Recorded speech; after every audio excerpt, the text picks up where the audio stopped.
the Russians. So who was it? It was the Americans and the Vatican, you know, who was it? They were doing it on themselves. Gladio was an operation in which And every so year- was 9/11 also the Americans and the Vatican? Absolutely, and the Zionists.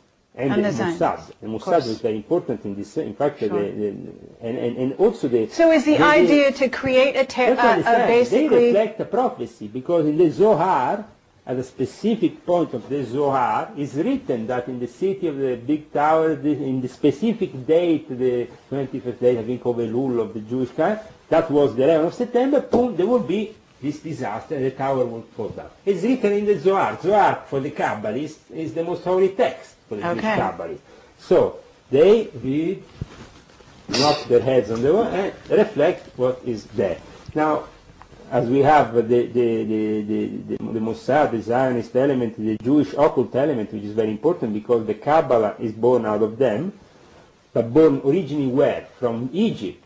And Sure. the same happened with because we don't have to see only Christianity or Catholicism as coming only from Judaism. No, that's very wrong.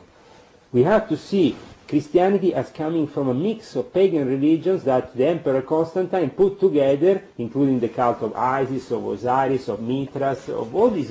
but this was from Atlantis, was it not?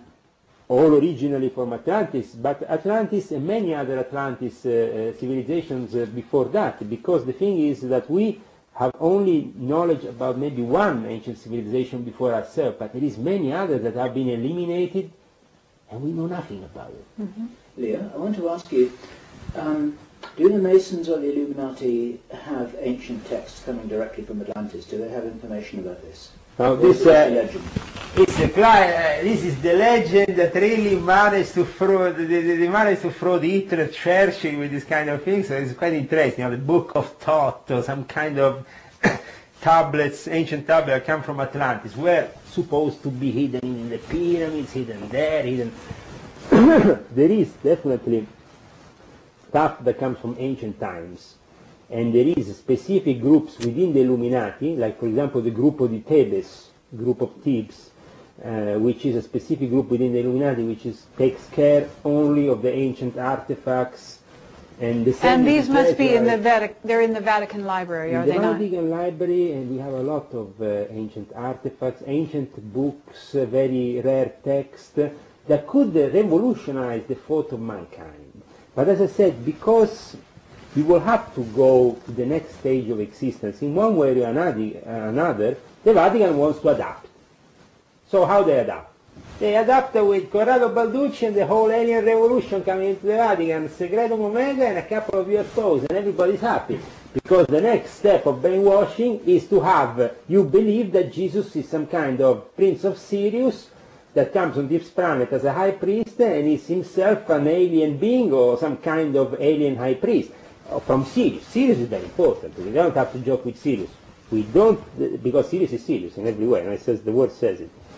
It's in the universal apparatus the eye of God. So, you know, you have a bunch of sheep which are stars. Watch. Shepherd, and then you have a dog.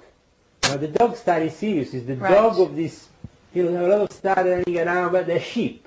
And then you have a shepherd, and you have a shepherd's dog. Yeah?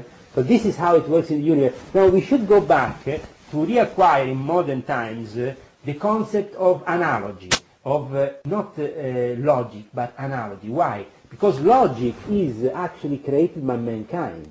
It was created by mankind at the time of ancient Greece, and then filtered through our civilization through to us. But in ancient times, analogic was equally as important. So by rediscovering the analogic method, the parallels between the fact that everything in the universe works as a mirror, as a reflection of the one Big Bang, the first, and then everything else is a reflection. So there is a constant loop of this reflection in many different forms. Infinite loop that goes through the universe, and we find in this cup, we find in this little apparatus. Sure, and then you're talking about symbolism, and you're talking about the use of symbols as magic. And again, you're back in the circle. Yeah. But as I said, do we really want, if we want the next stage, then we have to acknowledge the science of God. Okay, no problem. That has to be done, because sooner or later mankind will have to come out of this ignorance. But at the moment, what we are having is just some substitutes, especially in the New Age movement or cults that have been created lately.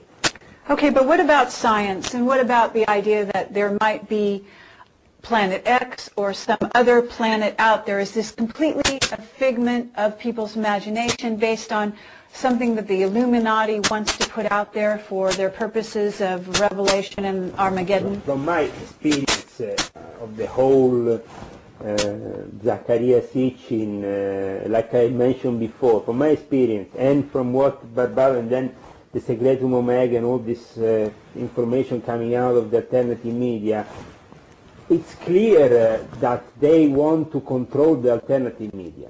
And they want to control also our own myths. Nibiru, this planet of ancient times, from Sumerian, they call Nibiru in Sumerian times, planet X, coming back, there where it comes, these Anunnakis have dropped out from this planet into ours and have, there is definitely an ancient time in which we have been merging with other creatures from the universe. This is described clearly in the book of Enoch.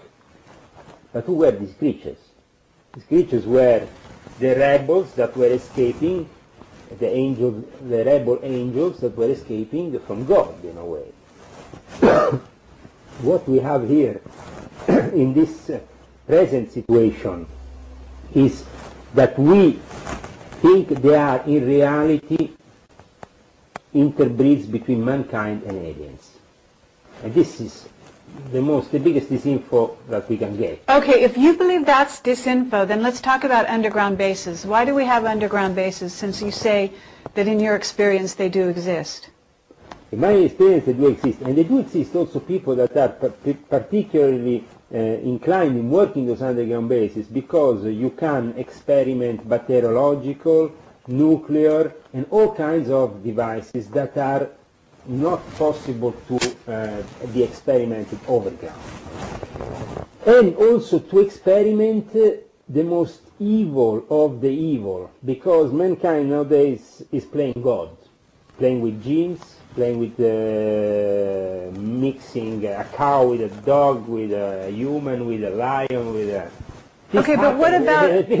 We are okay, not, so you're saying genetic engineering, you're saying genetic engineering, you're saying hidden, atomic bombs, whatever, experimentation. And also but why are they building cities underground? Cities underground are built for the disaster scenario, the doomsday scenario. Well, is there such a thing? Yes.